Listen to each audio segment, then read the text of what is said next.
BUMNisasi adalah usaha pemerintah mencari uang. Hal ini merupakan bisnis gaya pemerintahan ala-ala sosialis komunis yang umum dilakukan. Misalnya Cina, Tiongkok. Untuk jalannya BUMN yang efektif, pemerintahnya harus sedikit otoriter. Dan apakah Indonesia mau menjadi ke arah sana? Pemerintah otoriter, pemerintah pemaksa kehendak. Nah, kalau otoritarian, baru BUMN jalan dengan bagus. Secara bangunan memang terlihat cepat pakai BUMN, tapi mutu dan kesadaran servisnya sangat rendah. Yang lebih nggak pas lagi manajemennya dengan gaya kerajaan atau menang. Bukan seperti entrepreneur spiritnya. Organisasinya gemuk, pengambilan keputusannya top down, yang di bawah lambat gerak. Pesan dari bawah sulit sampai ke atas. Kuno banget deh menjalankan bisnisnya. CEO dan direksinya bekerja hanya 5 tahunan. Bagi saya hal seperti ini sulit bisa membesarkan organisasi. Nggak bisa lah menjalankan bisnis yang setiap 5 tahun berubah polisinya. Pimpinan diganti, chemistry organisasinya ikut berganti juga. Sulit, sangat sulit bergerak lincah. Yang ada hanya cari aman. Misalnya BUMN BPJS. Saya kasih contoh.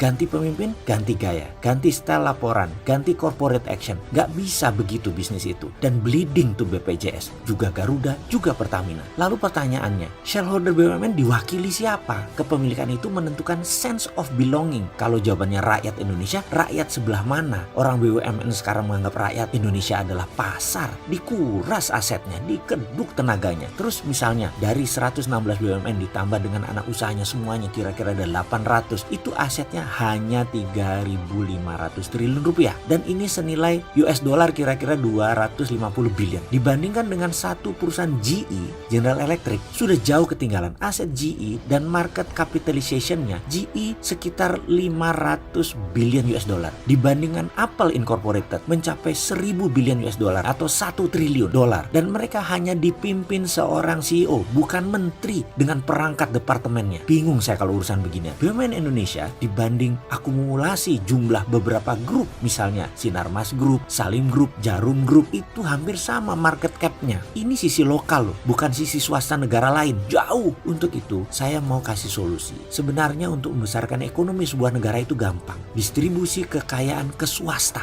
itu salah satu kuncinya. Saat ini, nasional swasta banyak yang siap untuk dikembangkan. Beri kami kekuatan dukungan regulasi saja. Kami tidak mau manja seperti pebisnis kaum tua-tua konglomerat yang kaya dari zaman Soeharto sampai sekarang, yang pandai memanipulasi bankers. Nggak perlu kayak mereka. Dan bankers yang dikerjain mereka itu bank plat merah lagi. Bankers yang dikerjain oleh para konglomerat tua itu masih begitu aja gaya cara mengelola perusahaannya. Kami nggak akan tiru gaya itu. Udah kuno gaya itu. Beri kami regulasi yang memihak pada bisnis kami. Dan bukan kami saja yang beruntung. Semua stakeholder warga negara akan diuntungkan dengan strategi ini. Solusi ini tidak rasialis, tidak segmentasi. Solusi kami tidak pilih-pilih. Kebijakan apa yang saya maksud? Oke Pak Presiden, boleh saya minta waktu berdua? Yuk kita jagongan Pak. Sarungan sambil nunggu maghriban. Mau saya kasih solusi cepat. Tapi maaf, BUMN-nya gaya baru, nggak seperti sekarang. Kita ubah BUMN gaya baru. Ini strateginya. Namanya proyek swastanisasi nasional. Nah bagaimana? Mau jogongan sama saya Pak Presiden? Kayaknya enggak ya. Kasihan deh gue ini. Kayaknya ngarep banget. Mana mau beliau ketemu Sontoloyo ini. Wes lah, kalau nggak dianggap, ya udah saya ngomongin ke publik aja bagaimana.